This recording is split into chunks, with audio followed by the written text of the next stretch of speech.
Hey, what's going on, fellas? HammerTactical, and today we're going to be talking about something a little bit different. But I'm trying to spread my wings.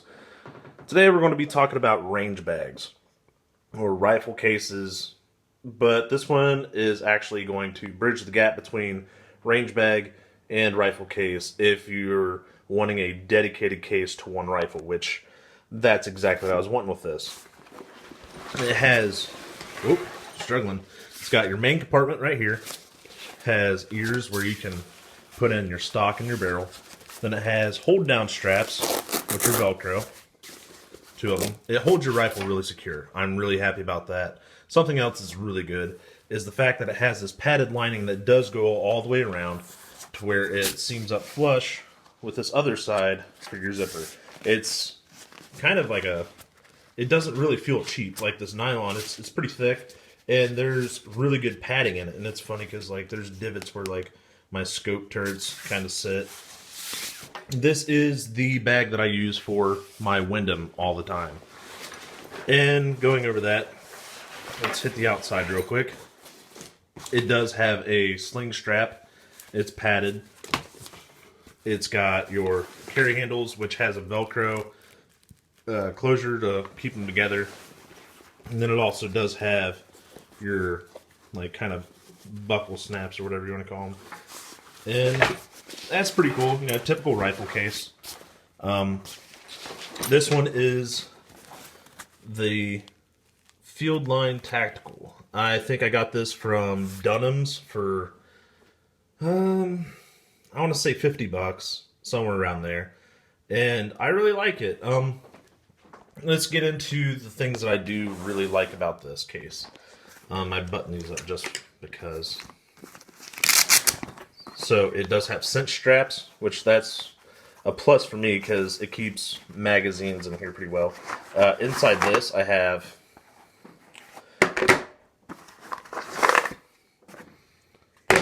two fully loaded P-mags for the Wyndham, and I also have a random Smith & Wesson mag for the SD9VE. So, in that pouch, 3 mags. Then in this pouch over here, you guessed it, yeah, it's another mag. This one I keep a 25 rounder window mag. This one's actually set up with 175 grain. This is going to be I use a Sharpie marker sometimes, and it's the Federal Gold Match. It's the Sierra boat tail hollow points. Oh, we'll keep that out. That's what we're doing, right? Alright. Then the center compartment keeps a lot of different things in it. We've got a pair of earmuffs. We have a Simmons rangefinder. Working with one hand because my bipod kind of sucks for everything we're doing here lately. So, Simmons rangefinder. It's nothing super fancy, but it gets the job done. Also do have a backup battery pack. This one's pretty sweet, but we'll talk about that perhaps on a different video. Then we also have a Otis cleaning kit. This one is for 308 or 762 by 51. Then we have rifle sling with quick detach. Alright, so that's it for what's on the external compartments. As of right now, I'm happy with a lot of that. It's pretty good. But something else is there is another compartment right here.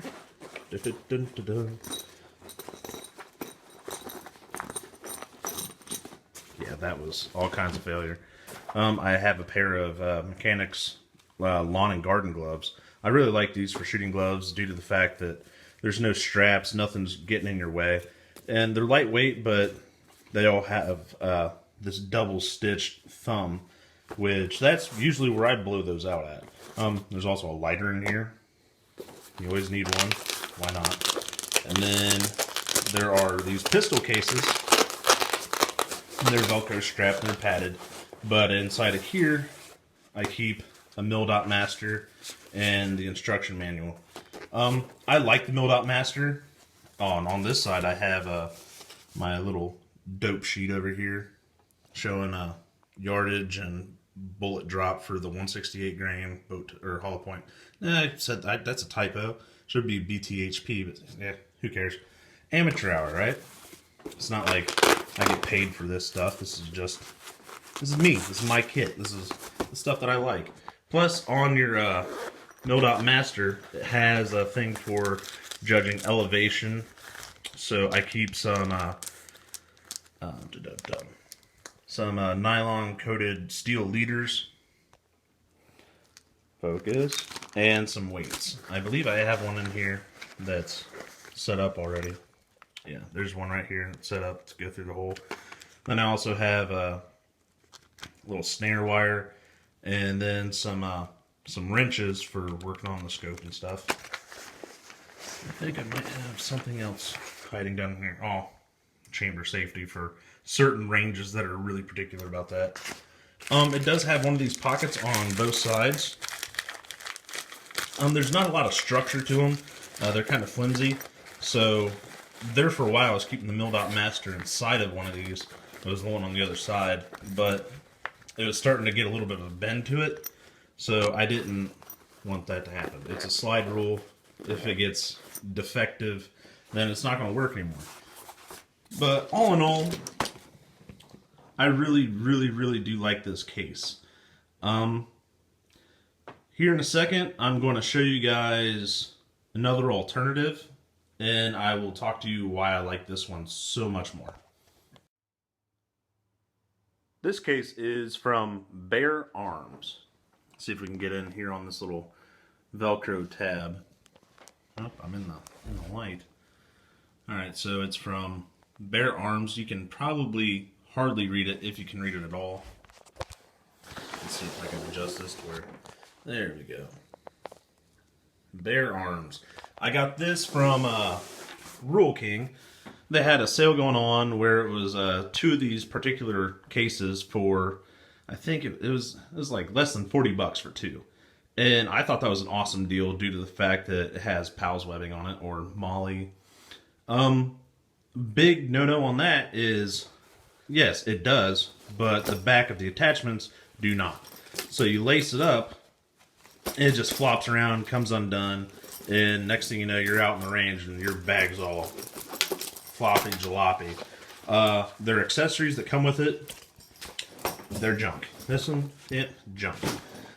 So that leaves you with pretty much something basic where you can add your own to it, and that's fine. You know, if that's what you want to do, 2 for 40 bucks, shoot, you know, that's a good deal. If you guys are familiar with our Facebook page, there's a guy, Mark, and he does some reviews on there. He was the recipient of the other one. Let's go over this one, basics. It does have a front compartment and mystery AR mag in there. It's a fairly decent sized compartment. Then there's also a top compartment. And also I want to say, yeah, this side. Zipper broke off. Have no idea where it went. Who cares though, right? Then there's I keep a little bore snake in here. This one typically carries 5.56 guns or 22s, or a combination of the two. And for my, oh yeah, that's something else this bag does have. Inside here, in this pouch here, let's see if I can show you. It's a split pouch, so it's padded on both sides on this side, so you can slip in a sidearm if you're worried about marring, or, you know, something of that sort. And I believe that's what they had full intentions of, so you can put in a pistol in here. There's nothing to secure it. There's no Velcro or anything to help it not slide around, or something from in here sliding into there. But for the price, you know, whatever. This front pouch actually has quite a bit of depth. Let's see if I can show you. Like, it's got a lot of meat there. The plus side on this bag, and the reason that I still use it, I have many other ones, but here we go. It has the multiple ideas for retention of a firearm. I mean, I've got these straps to where, you can put them anywhere. It's, it's MOLLE webbing. This one's got like a D-ring on it to where you can adjust it. This one's just straight Velcro. So I moved it so you can pull it in and get a little bit better of a lockdown and hold something in place. And it still does have your end caps, so you can put in your stock and your muzzle. Then you reach over, boom, rifle number 2. So it is a 2 rifle case, and there's plenty of room in here. I've put 2 ARs in here multiple times. Typically I don't, but yeah. And then this one also as well does have the padded seam that goes all the way around the zipper portion. On your back side, it does have like a little luggage tag. I wouldn't recommend taking this on airplanes or anything because they say you can lock it, but yeah, I don't know. I don't really trust this bag at all. As for your sling, the points are very close to each other, and the sling is it's sloppy. It's not a high quality bag. Then on your D-rings here, they constantly flip around, and this D-ring, I've had to pinch it back together because it came undone. It does have metal instead of plastic, whatever. It still has your cinch straps here and here, so you can cinch it up. But once it's zipped, I mean, I don't really see the need for it. It's kind of a waste. This one also does have the Velcro closure, but it constantly gets stuck to itself, and it's a poor design. It's cheap. Like, this is sewn vertically in the middle, and then you put it together. The other one, it's laid out a lot better. Like, it's actually usable. This one, yeah, it works, but when you're taking it apart, a lot of times it'll catch one of the other ones, or it'll just like kind of snag on itself. No big deal. I mean, it's not going to wreck your day if you have to work with some Velcro. But these are the 2 cases that I wanted to bring up and talk to you about. Clearly, I like the previous case more, but this one's not really a bad option. It does have like some Velcro here for if you want to put on like a morale patch, or the Velcro here where their namesake is. You can put on like a name patch. That's pretty cool, because this other one down here that we talked about previously, it does not. There's nothing for Velcro, but it does have, let me pull this up real quick. It does still have spots for MOLLE, so there's still PALS webbing where you can go ahead and lace something up. So this is best of both worlds and just a much higher quality. Make it of as you will. Some people are still going to go out and buy a Pelican, but I prefer toting this around than a Pelican. I got one, and I don't use it. It's heavy, it's awkward, it's cumbersome. You put it in the back seat on top of something that slides all around. Nothing against it, but I prefer a soft case. Let me know what you guys think. God bless. HammerTactical.